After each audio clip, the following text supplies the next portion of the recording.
Welcome back to my Final Fantasy VIII walkthrough.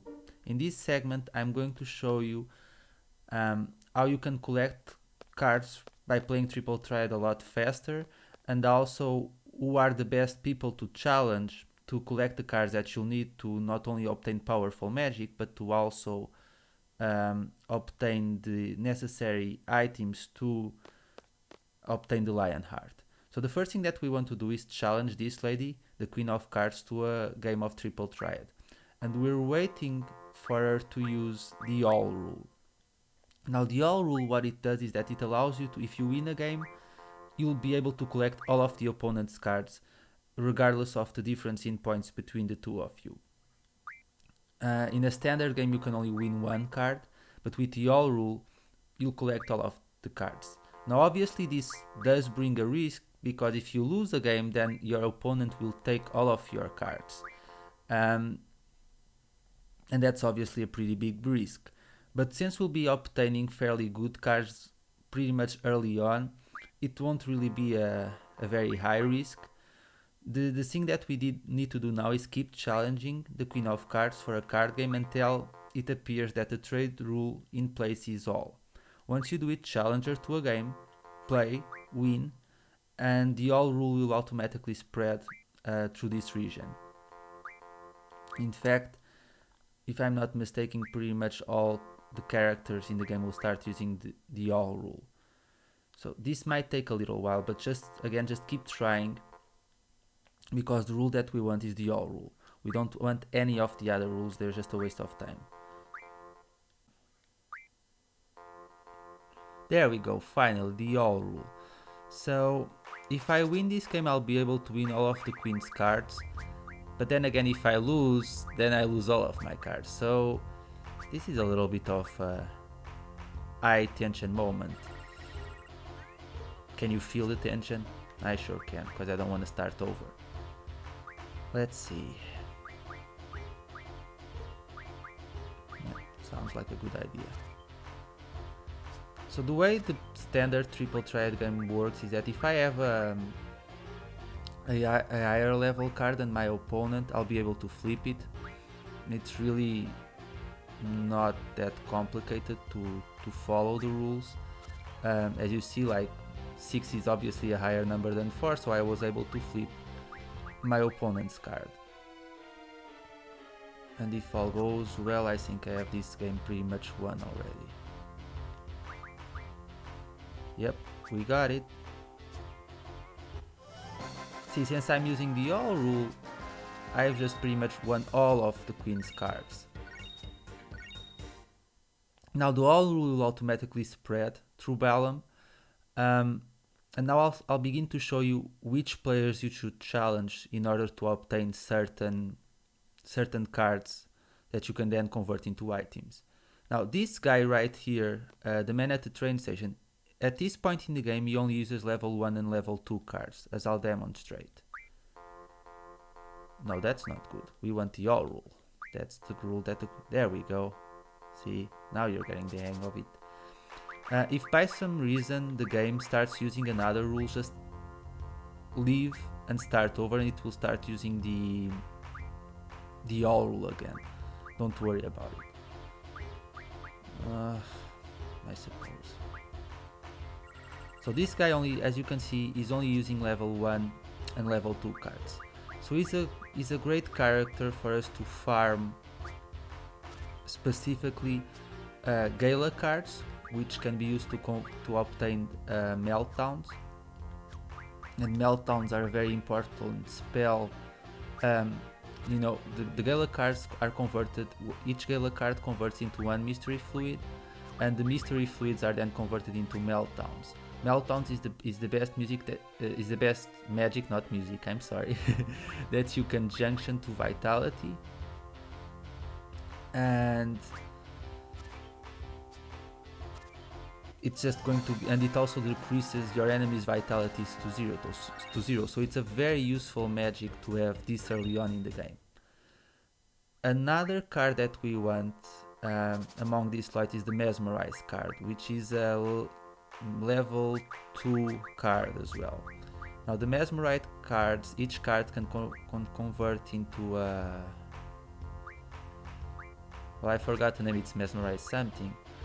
And in turn you can convert those items into regions, which is another very powerful magic to have this early on in the game.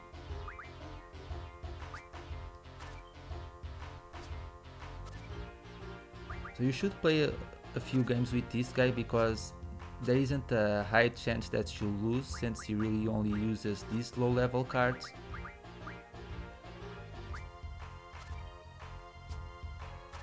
Okay. We're good. So we just won all of the cards again. And those are the two main cards that you want from this guy. So this guy, remember, if you want level 1 and level 2 cards, challenge this guy. Now I'm going to move ahead. This lady kind of reminds me of my mom for some reason. So bizarre. We're going to challenge another player. This girl right here, she uses level 3 and 4 cards, if I'm not mistaken. She might use level 2 as well. We won't be needing a lot of level. No, this is not a good idea. This is better. Yeah, she uses level 2, 3 and 4 cards. I don't think she uses... She doesn't use level 5 cards. I'm sure of that one. I'm not sure if I'll be able to win, but we'll be able to do something.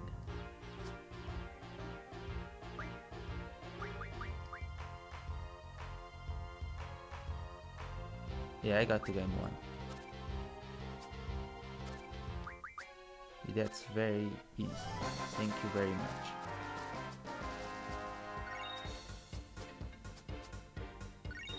Let's challenge her to another game.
But this is in Balamb, and now we're going to move forward and go to the Balamb Garden, because that's where our key players are.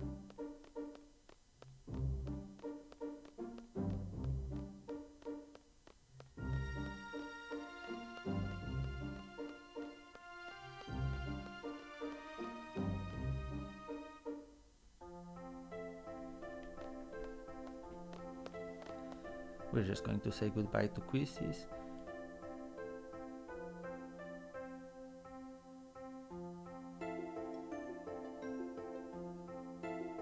She's probably just going to teach us how to teach our guardian forces new abilities. It's really nothing complex. You've seen me do it in the previous part.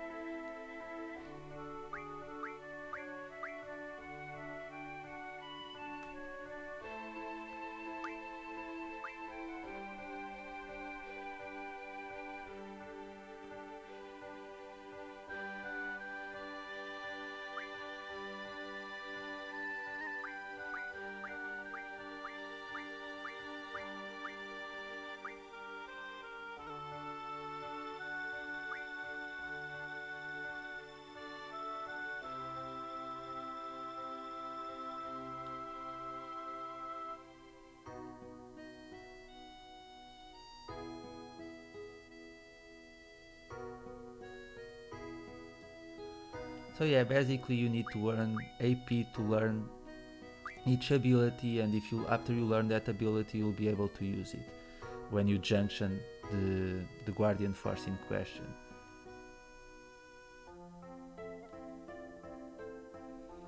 The best way to grind for AP points is you can do it starting disc 2. I mean, you can do it in disc 1 by fighting a certain boss that we'll get to during the seed exam, but the best way is to fight Kakatours in Kakatua Island. They drop 20 AP each if you're able to beat them, so it's a very fast way to gain the required AP to learn all the abilities that you need. Ladies first? No. Sorry, I'm in a hurry. Let's get some cures.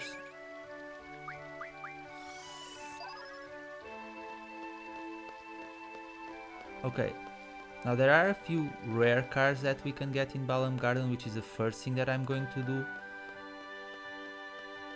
before I start challenging players to obtain specific cards, because that will obviously make my deck a lot more powerful, and in turn my chances of losing will be a lot smaller, even though if you know what you're doing, the AI of the players in Final Fantasy VIII isn't that good, so they pretty much play the same style over and over. We're actually looking for a kid that usually passes by running. Oh, there he was. I shouldn't have left.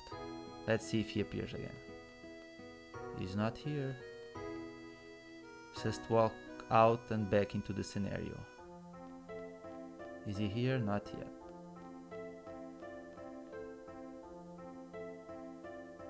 This kid has the Minimog card and we really want to obtain it. He's not here yet. Come on, kid.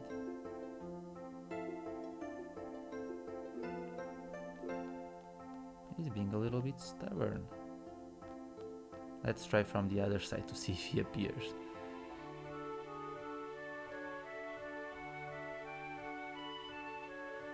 There he goes. Come here, kid. I'm gonna rob your cards. Okay, this kid has the Minimo card, which we want. It's a level 8 card. Be careful because you obviously don't want to... There he goes. The Minimo card. Now, like I said, you have to be careful to make sure that the Minimo card doesn't flip any of your cards, since it is a powerful card. But I think we're going to be good.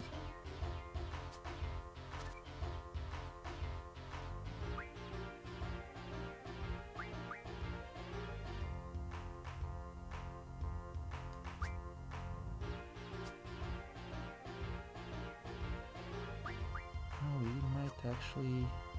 No, we got it.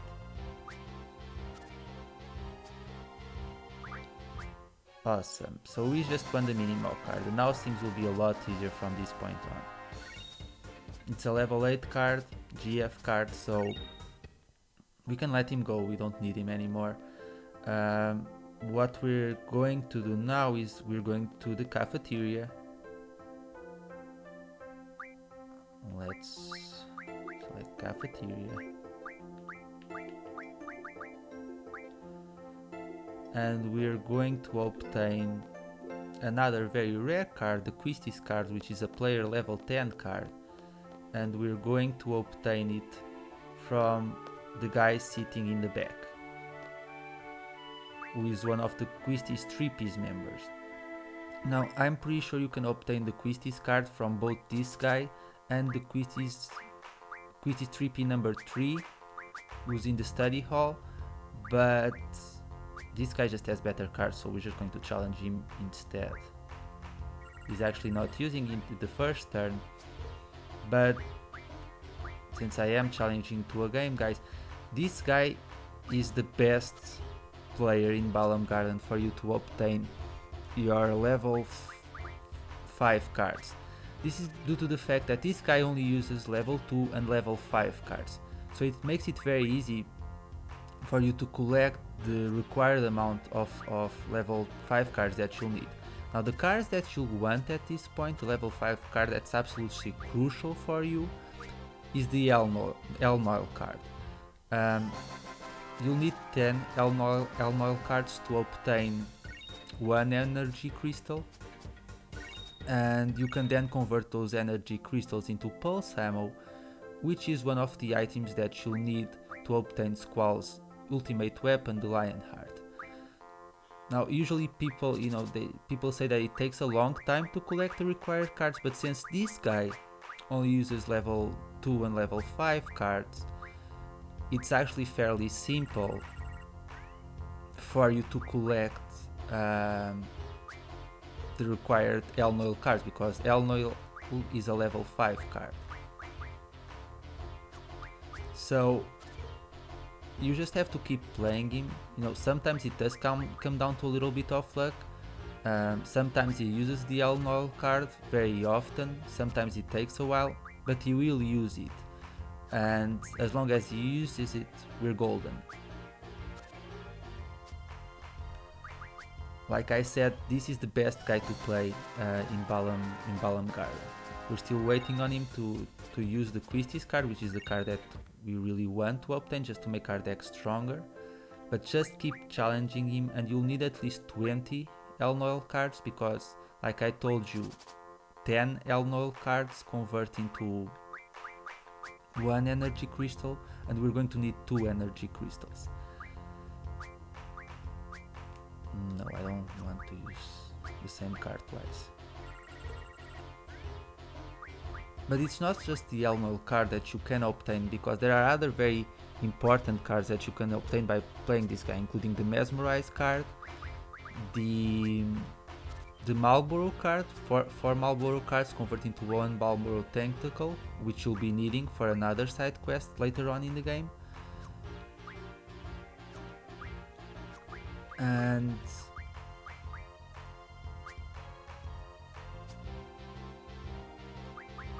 I think I'm going to tie this game, unfortunately. Oh no, I'm not. I'm good.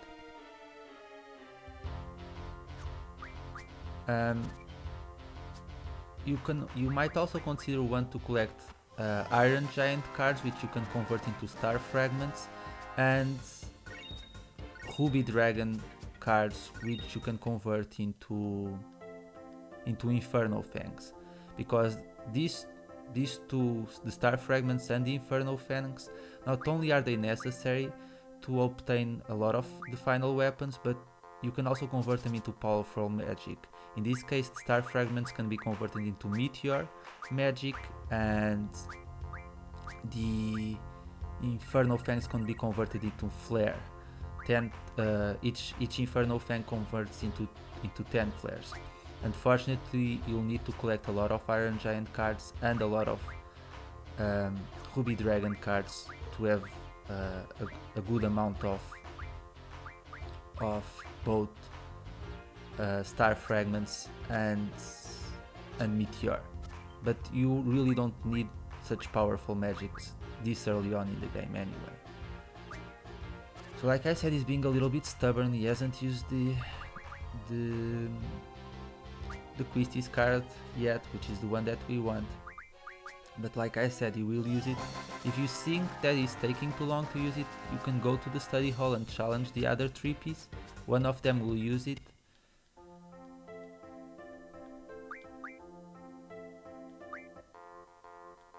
But like I said, you need to play with him anyway to collect other types of cards, so... There we go, finally the Quistis card. So this is actually a little bit of a dangerous card because she can, with that A, she can flip me and we don't want that.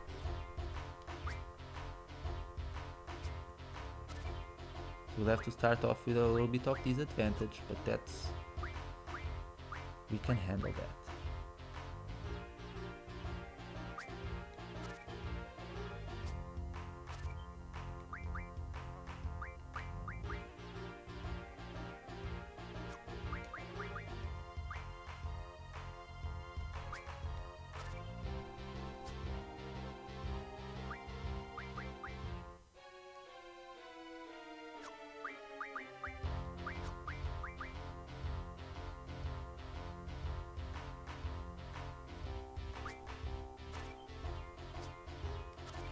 We got it.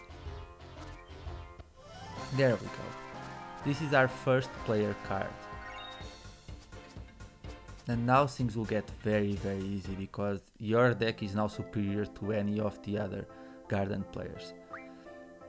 So like I said, you should keep challenging this guy because he uses the... like I said, he only uses level 2 and level 5 cards, and we're just waiting on him to use the Elnoil card. I'll challenge him until he uses it at least once because I want to demonstrate. I'm not being very lucky in the sense that, you know, usually by now we should have probably used it a couple of times, but it's all random. But trust me on these guys, there is a higher chance that this guy uses the Elnoil card because he only plays level 2 and level 5 cards.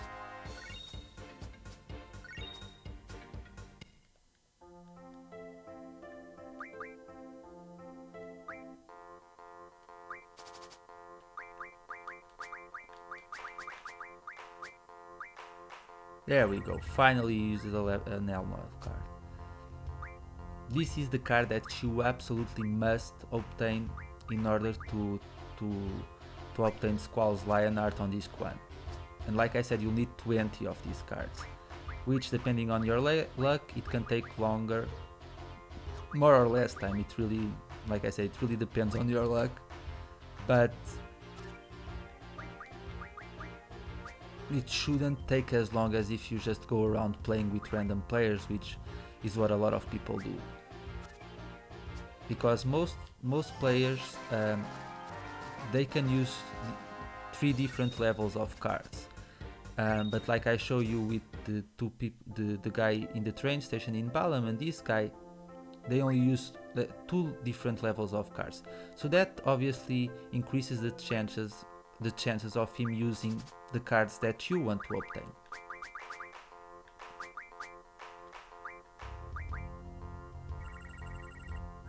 So just like I said, just keep challenging him. I won't be, you know, show you me grinding for cards because like I said again, it can be a little bit boring. But as you can see, it's really not that complicated. And I think you guys by now have understood what you need to do, so I won't keep challenging this guy. But yeah, if you want to obtain the Elnoil cards, just keep challenging him. If you want level 5 cards, this is the guy that you need to challenge. Just keep playing him over and over until you get to 20 Elnoil cards. And depending on your luck, it might take, you know, a couple of hours or almost, you know, 5 or 6 hours. So we're going to talk with this lady too, because it's important for a side quest that we'll do later on, which is finding the cafeteria lady's son. So keep lending her an ear and just hear her story, because it's very important.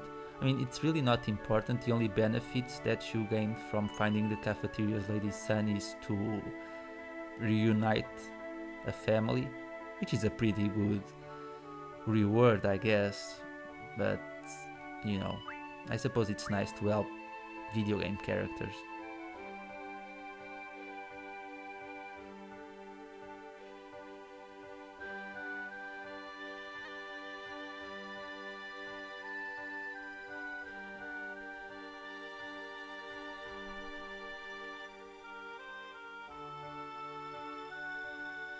So we got all the information that we need.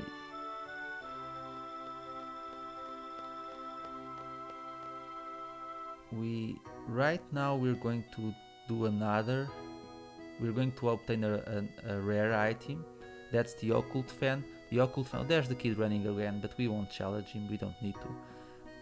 But the rare item is called the Occult Fan, and we need it to obtain. Well, technically you don't need it. The Occult Fans only give you valuable clues to obtain one of the game's Guardian forces, which is Doom Train.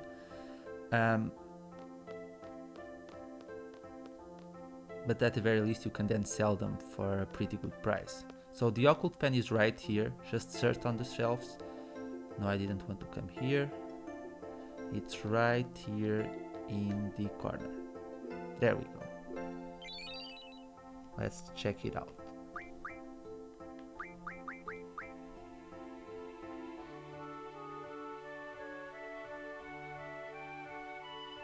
So yeah, basically this Occult Fan is essentially giving you a hint of one of the items that you'll need to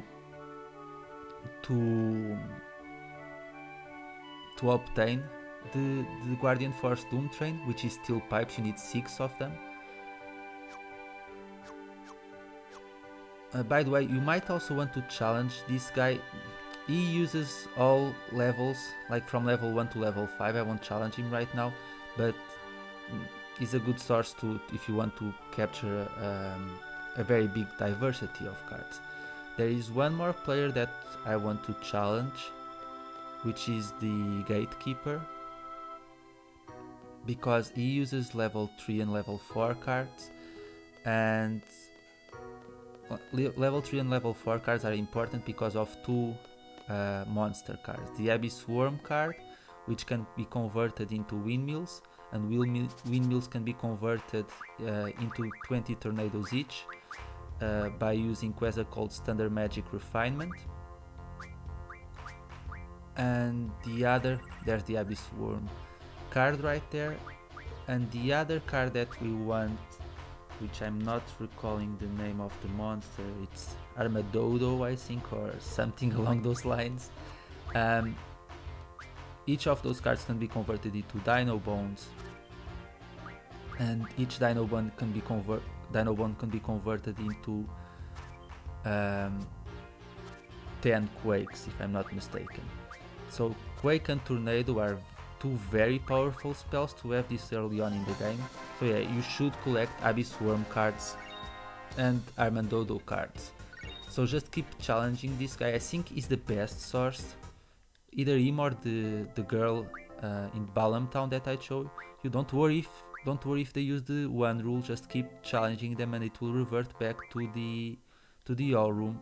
You can leave this area and come back, or you can go and challenge another person. It's not a problem. You'll use the all rule again. Just to use the same process that you did for the Card Queen. Go challenge someone else. It's not a big deal, so don't worry if it starts using the one rule. There we go. See, it changed back to the all rule.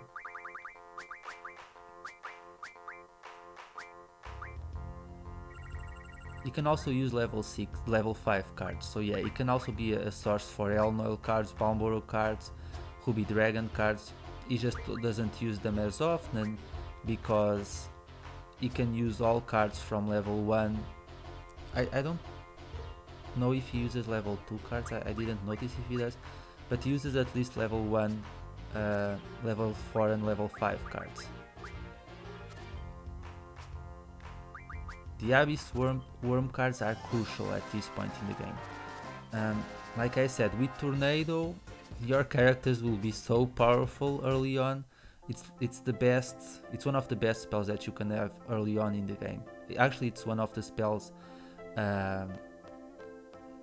that's pretty much useful throughout the entire game for you to junction.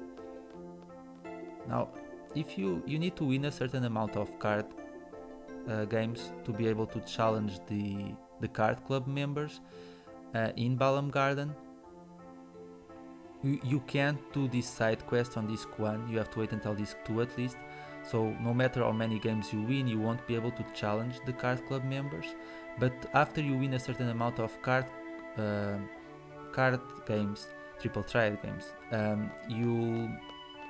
that guy will pretty much introduce you to the card club members, and he will be the first guy that you have to challenge.